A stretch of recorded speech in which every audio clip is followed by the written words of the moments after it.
I want your paper. Tôi nói với người trình bày cái bài viết rất là hay, đó là tôi muốn đăng bài viết của bạn. Her paper was only about educational access and opportunity in Vietnam. Tất cả những bài viết của cô đấy chỉ nói về một vấn đề duy nhất, đó là những cơ hội học tập, những cơ hội về giáo dục ở Việt Nam. But that is an issue of global interest in every country. Là một cái mối quan tâm hàng đầu của tất cả các nước trên thế giới.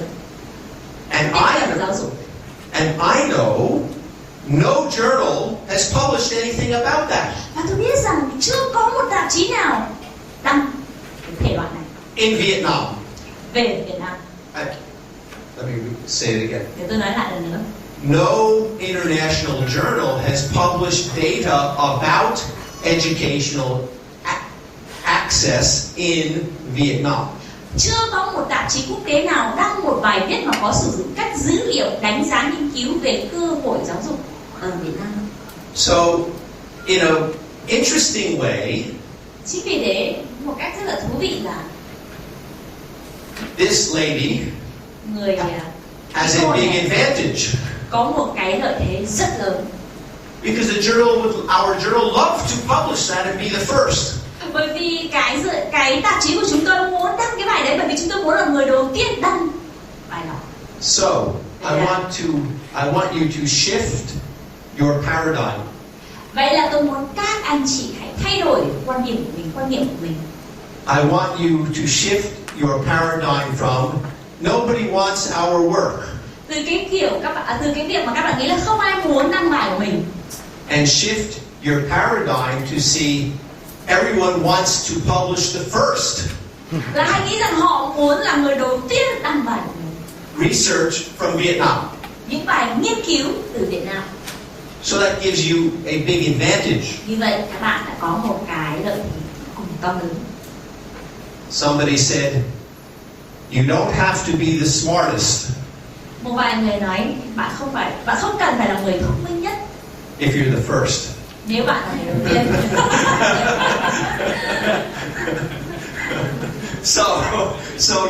If you're in a field where they have published very little about Vietnam, just be the first. Nếu như bạn ở trong một cái lĩnh vực mà ít bài được xuất bản về cái trường hợp của Việt Nam thì bạn sẽ là người đầu tiên. Okay, I mentioned this before. Tôi nói về vấn đề này trước đây. Funded research projects. Là những cái dự án nghiên cứu được tài trợ. They are useful for a couple of reasons. Những cái dự án nghiên cứu được tài trợ có rất nhiều ưu điểm. Number one, they give you some resources that you may need. Thứ nhất là họ đưa ra những cái nguồn lợi, những cái nguồn lực để cho các bạn thực hiện nghiên cứu. But they also require you to plan in a structured way that you may not plan otherwise. Nhưng tất nhiên họ cũng yêu cầu các bạn phải lên kế hoạch và cấu trúc cho cái nghiên cứu đấy theo cách chưa chắc bạn rồi. Okay, so I talked about that before. I'm not going to talk more about it right now. Tôi sẽ không nói nhiều về cái vấn đề này. Tôi đã nói trên đây rồi. Okay, now shift over to think about actually writing papers. Bây giờ tôi sẽ trao đổi với các bạn về cái việc làm thế nào để viết một bài viết để xuất bản. So I said before, have a plan. Thứ nhất là phải có kế hoạch, như tôi đã nói với các bạn trước đây. But do. Và phải thực hiện nó. You know the word planning. Các bạn biết từ lên kế hoạch rồi đúng không ạ? Planning. Vâng, kế hoạch. In Thai, teach you another word in Thai today. You remember I taught you khao chai. Khao chai là khao chai. You don't understand. Hôm nay tôi dạy các bạn một từ Thái khác. Today I teach you another word in Thai. In Thai. Tiếng Thái. Actually, I teach you two words. Okay, tôi sẽ dạy các bạn hai từ. The first one is in Thai. The word for plan. Trong tiếng Thái, từ lên kế hoạch là plan. English plan. Tiếng Anh là plan. Tiếng Thái Lan. Tiếng Thái Lan. Plan. Plan. Plan. Plan. Plan. Same.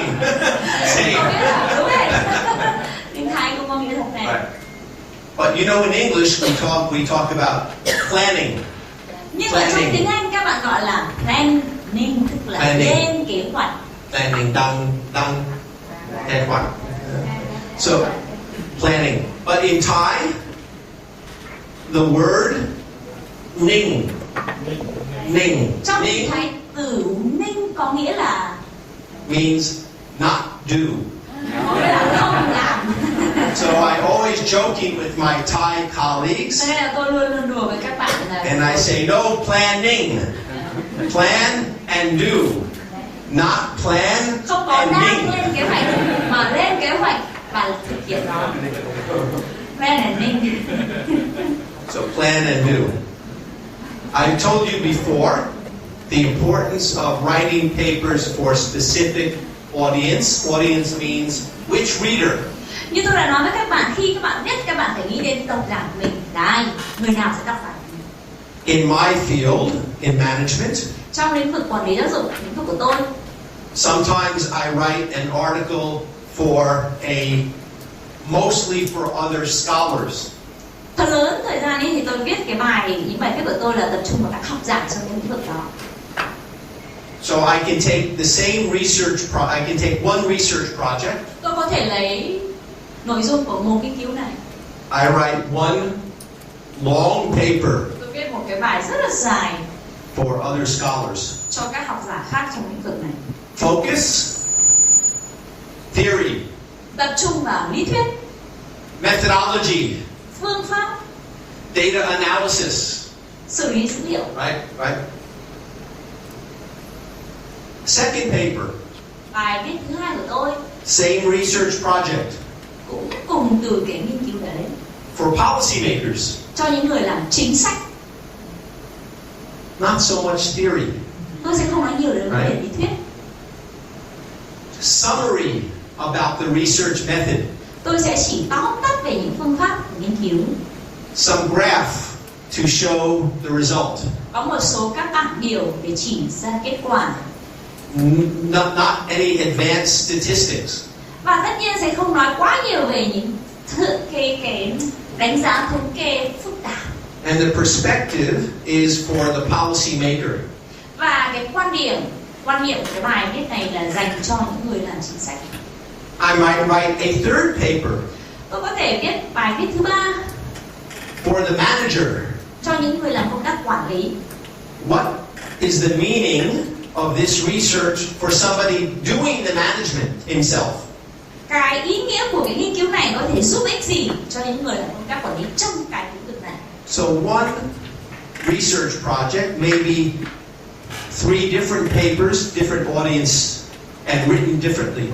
Như vậy, cùng với một nghiên cứu đấy, chúng ta có thể viết được rất nhiều các bài viết khác nhau với các độc giả khác nhau. And different journals. Và tất nhiên dành cho các tạp chí khác nhau. I advise you get feedback before submitting to journals. Tôi khuyên các bạn là luôn luôn đề nghị những người khác phản biện, góp ý kiến cho mình trước khi nộp bài viết. Before I said to you, I always submit to the journal before a conference, before I go to the conference. Tôi nói với các bạn là tôi thường viết bài trước khi mà tôi đi hội nghị nộp cho tạp chí. That does not mean Điều này không có nghĩa rằng that I don't get feedback from other people. I do. là tôi không nhận kiến thức hay là nhận xét về những người khác. Có, tôi có. So I send papers to colleagues, ask for their feedback. Vậy là tôi gửi bài viết của tôi cho tất cả những đồng nghiệp của tôi để được nhận xét, để được phản biện. When you submit to a journal, Khi bạn nộp bài cho một tạp chí, listen carefully. các bạn hãy lắng nghe thật cẩn thận. I'm a journal editor. Tôi là một người I know the truth. biên tập tạp chí. Tôi biết sự thật. Nowadays, Ngày nay thì almost no journal will accept a paper with no revision. sẽ không có một tạp chí nào nhận bất kỳ một bài nào mà không đề nghị phải viết lại, sửa lại. I wrote a paper for a very good journal. Tôi viết một bài viết cho một tạp chí rất là tốt, nổi tiếng. And the editor wrote back to me Và người biên tập gửi lại tôi, viết lại cho tôi and said, và nói rằng we'd like you to fix A, B, and C. tôi muốn anh sửa phần A, B, C.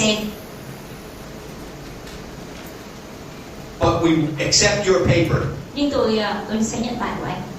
And by the way, Nhưng mà nhân tiện thì tôi nói với các bạn là in the 3 years that I have been editor of the journal, trong vòng 3 năm với tư cách là một nhà biên tập tạp chí, this is only the third paper we write accept. đây chỉ là bài thứ 3 mà tôi được ghi chấp nhận. I don't tell you that to tell you I am good. I tell you that to tell you that expect to be asked to revise your paper. Do not expect to get accepted the first time. Tôi muốn chia sẻ với các bạn rằng các bạn hãy kỳ vọng rằng những bài viết của bạn sẽ được trả lại với những nhận xét, với những điều phản biện, và các bạn phải viết lại bài của mình. Đừng có nghĩ rằng mình sẽ được nhận bài ngay. This particular journal I just mentioned Cái tạp chí mà tôi vừa mới nói tới probably gets 150 manuscripts per year. có thể nhận đến 150 bài hàng năm. 3 years, Trong vòng 3 năm, 450. 450 bài. Only 3 got accept Chỉ có 3 bài được chọn thôi. the first time.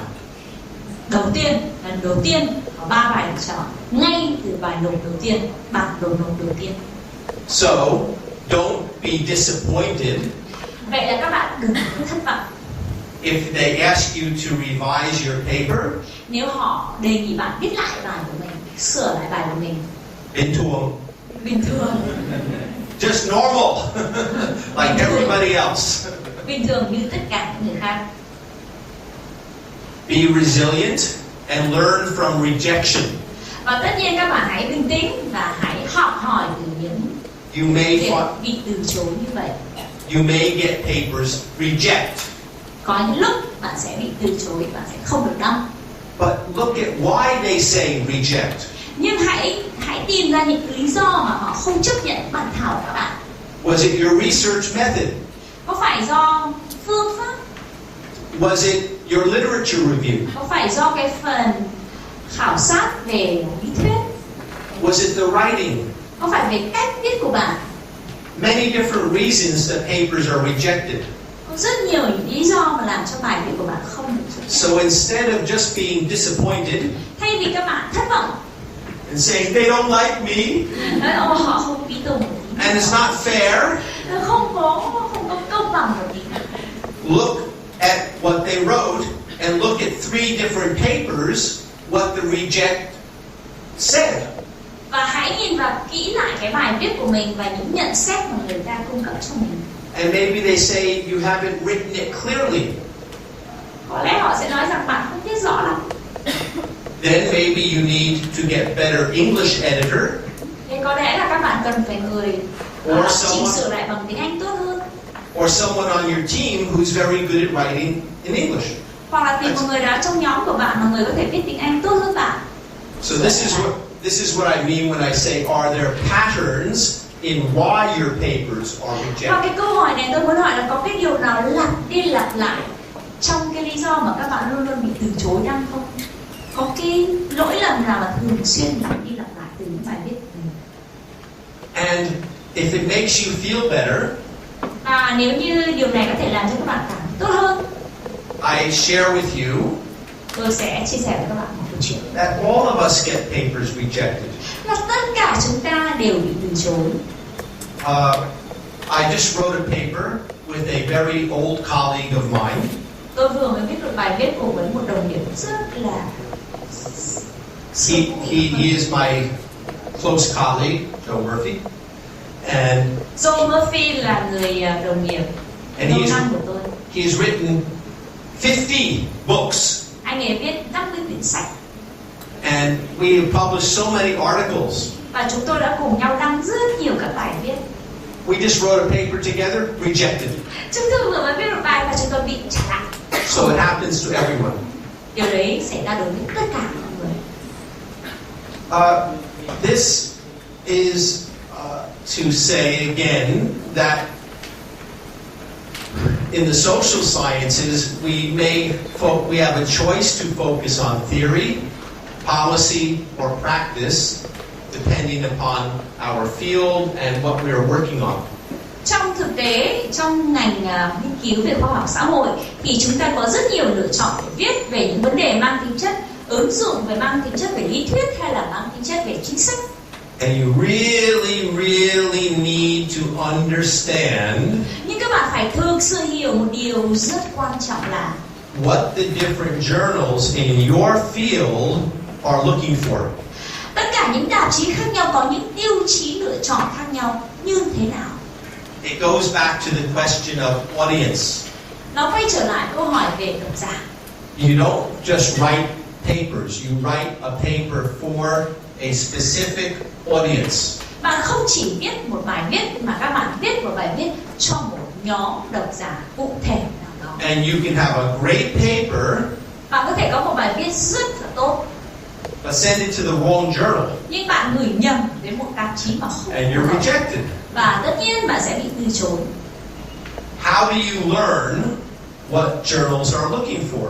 Thế làm sao bạn có thể biết được tạp chí nào cần bài viết của bạn? If you go onto the websites, Nếu bạn đi đến từng trang web của mỗi một journal, mỗi một tạp chí đó, there will be, for each journal, they will have something called aims. với mỗi một tạp chí họ sẽ có cái phần ghi aim, tức là phần mục tiêu của journal của tạp chí đó là gì. And they'll give you read that and you get an idea. Bạn sẽ đọc kỹ cái phần mục tiêu của các tạp chí đấy và sẽ có ý tưởng về cái bài viết của mình sẽ phù hợp đối với cái tạp chí nào. So journals can have a national or international focus. Có những tạp chí sẽ phụ thuộc về vấn đề của quốc gia hay là vấn đề của quốc tế. The best journal in my field of education management has almost exclusively American focus. Cái tạp chí về chuyên ngành quản lý trong lĩnh vực của tôi thì lại tập trung chủ yếu hầu như là chỉ về Mỹ mà thôi. It's not fair. Thật là không công bằng. But I know if I send something to them from outside the US, Nếu tôi gửi những bài viết nào mà từ ngoài nước Mỹ, it will have a harder time to get published tôi sẽ ít có cơ hội được đăng. because the editors think their audience is American people. Bởi vì người viết tạp chí đấy biết rằng độc giả của cái tạp chí này là người Mỹ trong nước Mỹ. Bí mật. Bí mật. Secret. That journal is living in the past. Bí mật. Cái tạp chí đấy đã là quá khứ rồi. Because the future is here. Bởi vì tương lai ở đây. And their journal will become irrelevant to most of the world. Cái tạp chí của họ sẽ trở nên không có liên quan gì đến các phần còn lại của thế giới nữa. And I'm on the board of the editorial board of that journal. Và tôi ở trong hội đồng biên tập của tạp chí đó. But they don't want to hear this. Họ không có nghe điều này. Not my problem. So, different journals will have preference for different types of research. Với những loại tạp chí khác nhau thì họ sẽ có những cái ưu tiên khác nhau trong từng những cái thiết kế nghiên cứu và những phương pháp nghiên cứu khác nhau. Let me go back up to the first one again. Tôi nói lại về vấn đề đầu tiên. National or international focus. Tập trung về quốc gia hay là quốc tế. So I gave you an example of this American journal published in America that has primarily American focus. Và tôi vừa mới đưa ra một ví dụ về cái tạp chí mà chỉ tập trung về độc giả là người Mỹ ở trong nước Mỹ. Then there are journals that are international that happy to get papers from everywhere. Và tất nhiên có những tạp chí là tạp chí quốc tế, họ có thể rất là vui vẻ và vui mừng khi mà nhận được bài viết bất kỳ từ nơi nào trên thế giới. Sometimes this will be stated in the aims. Đôi khi những điều này sẽ được nói rất rõ ở trong mục tiêu của tạp chí. But You can look in the table of contents. Và tất nhiên các bạn có thể kiểm tra vào những cái nội dung phụ lục của từng bài ở trong cái tạp chí đấy, các bạn sẽ thấy. You can see what they publish. Những cái người ta đăng là những vấn đề. Then there are other journals that will be international but might specialize in a region. Đôi khi có những tạp chí mà quốc tế nhưng mà họ lại tập trung vào từng khu vực. For example, Asia Pacific Journal of Management. Ví dụ khu vực châu Á Thái Bình Dương. Or Asia Pacific Journal of Marketing. Ví dụ vấn đề marketing ở khu vực. And these are international journals. They'll publish from anywhere, but they specialize in Asia Pacific. Đó là những ví dụ của những tạp chí quốc tế mà họ tập trung vào những khu vực khác nhau. So kind of keep that in mind, the differences among the journals. Các bạn hãy lưu ý đến vấn đề này về sự khác biệt. I mentioned the primary audience. Tôi đã nói về cái độc giả chính của từng journal khác nhau sẽ khác nhau. Scholars, policy makers, dành cho các học giả, dành cho những nhà chính sách hoặc là dành cho những người thực thi. The ranking of journals. Tiếp theo là sự xếp hạng của các tạp chí này. If you go to a journal's website, they may mention their ranking or their impact factor, something like that. You get an idea of that journal. Nếu các bạn đi đến từng trang web của từng tạp chí, các bạn sẽ tìm hiểu được cái xếp hạng của từng tạp chí này là sao, chỉ số impact thế nào. The higher impact journals usually more difficult to get published in. Tạp chí mà có chỉ số ảnh hưởng càng cao ấy thì cái khả năng được đăng càng ít. If you think back, let me go back here for just a second. Going back to my Excel spreadsheet here. Bây giờ quay trở lại về phần kế hoạch của tôi trong cái bảng Excel này. And in the column here that says a K. Trong cái cột về có chữ K này. I think that K was from rank, R-A-N-K. Tôi nghĩ là chữ K bởi vì đấy là từ chữ rank, từ chữ xếp hạng. Các bạn thấy có các số xếp hạng cho các tạp chí mà tôi định gửi vào đấy. You see, I've got 2 3s and 4s. The scale runs lowest to highest. 1 lowest, 4 highest. Và như vậy, các bạn thấy là tôi có những bài viết cho tất cả các dạng tạp chí khác nhau, từ số thấp nhất là số 1 đến số cao nhất là số 4. So, I'm writing my research plan, my publication plan is trying to target different levels of journals and different audiences. Và như vậy các bạn có thể thấy là trong kế hoạch viết của tôi, trong kế hoạch xuất bản của tôi sẽ viết bài cho những tạp chí khác nhau với các mức độ xếp hạng khác nhau, với các độc giả khác nhau.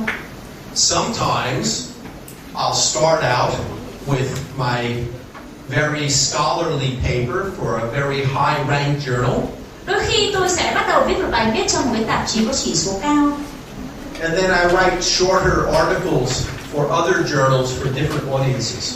Và sau đó thì tôi lại viết những cái bài có thể có mức độ trung bình cho các tạp chí khác.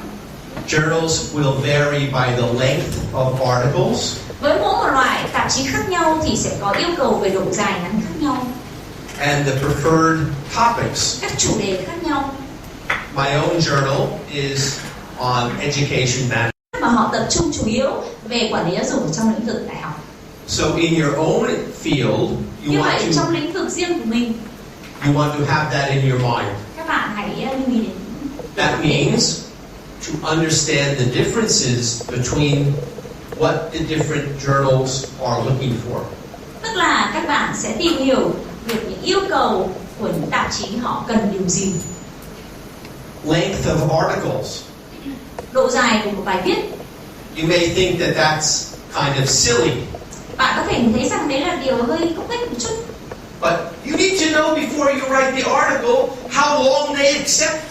Nhưng tất nhiên bạn phải biết được trước khi bạn gửi bài cho họ là bạn cần phải biết được là họ sẽ nhận bài dài khoảng bao nhiêu trang. They will usually say 3 to 6,000 words. Người ta có thể nói từ 3 đến 6.000 từ. Or 5 to 8,000. Hoặc là từ 5 cho đến 8.000 từ. Or 10,000 maximum. Hoặc là 10.000 từ là cao nhất. But you need to know that. Nhưng các bạn phải biết rõ điều đấy. Before you start writing. Trước khi các bạn viết. The last of the bullet points on this page says reference styles. Cái điều cuối cùng trong cái phần này, những phần lưu ý này là những phong cách về mục lục trích dẫn của các tạp chí khác nhau. How many of you know what a reference style is? Yes? No? Có bao nhiêu bạn biết về phụ lục tham khảo? Các kiểu viết phụ lục tham khảo khác nhau. Reference style refers to the way that you organize your paper. Các phụ lục tham khảo này có nghĩa là các phong cách, các phương pháp tập hợp các bài viết của các bạn, các tài liệu tham khảo trong các bài viết của các bạn. The way you write the references at the end of the paper. Cái cách mà các bạn viết cái tài liệu tham khảo ở cuối mỗi bài viết của các bạn. It's really very detailed and stupid. Nó rất là chi tiết và nó là rất là. And there are about 6 different có khoảng 6 loại reference styles. Khác nhau. The most well-known ones are cái phụ lục mà nổi tiếng nhất và thông dụng nhất. APA, which is American Psychological Association. Là được thiết lập bởi Hiệp hội Tâm lý của Mỹ. Harvard style. Kiểu phong cách của Harvard. Chicago style. Phong cách của Chicago. One called, I think, MLA. Một phong cách là MLA. Anyway, there are about 6 different styles. Nói tóm lại có khoảng 6 and even in one field like sociology, different journals will use different styles. Thậm chí trong cùng một lĩnh vực xã hội học, các tạp chí khác nhau sẽ có các kiểu viết phụ lục khác nhau. And the thing I hate most, và cái điều mà tôi cực kỳ ghét nhất là when I have a paper rejected, khi tôi bị từ chối, is having to change the style of the references for a different journal. Là phải đổi lại cái cách tôi viết phụ lục. So, know the reference style. It will be listed in the journal's homepage on the internet, which style they use. Vậy là các bạn phải kiểm tra kỹ từ trên những yêu cầu của tạp chí đó là họ sẽ dùng cái phong cách viết phụ lục như thế nào. And I had something happen to me a few months ago. Cách đây vài tháng có một cái việc xảy ra cho tôi như thế này. I submitted a manuscript to a journal, and you can see the variation. Các bạn có thể nhìn thấy sự khác biệt giữa các tạp chí này dựa trên các tiêu chí đánh giá. The variation by the primary audience. Cái sự khác biệt dựa vào các đặc điểm của độc giả khác nhau. You can see the difference in length. Ví dụ như là sự khác biệt về độ dài ngắn của các bài viết. The focus. Về các độc giả tập trung ở đối tượng nào. These two journals, completely international, don't care at all. You get no advantage by being from any particular country. Hai cái tạp chí kia là hoàn toàn tập trung vào độc giả quốc tế. But this journal I mentioned earlier, about 90% of the articles come from the US. Nhưng cái tạp chí đầu tiên ấy thì đến 95% bài viết là dành cho độc giả ở trong khu vực nước Mỹ. This one I wrote UK International. Trong cái tạp chí kia ấy thì nó có bạn độc giả ở nước Anh. Because they publish a lot of international papers, but if you're writing about the UK, you have advantage.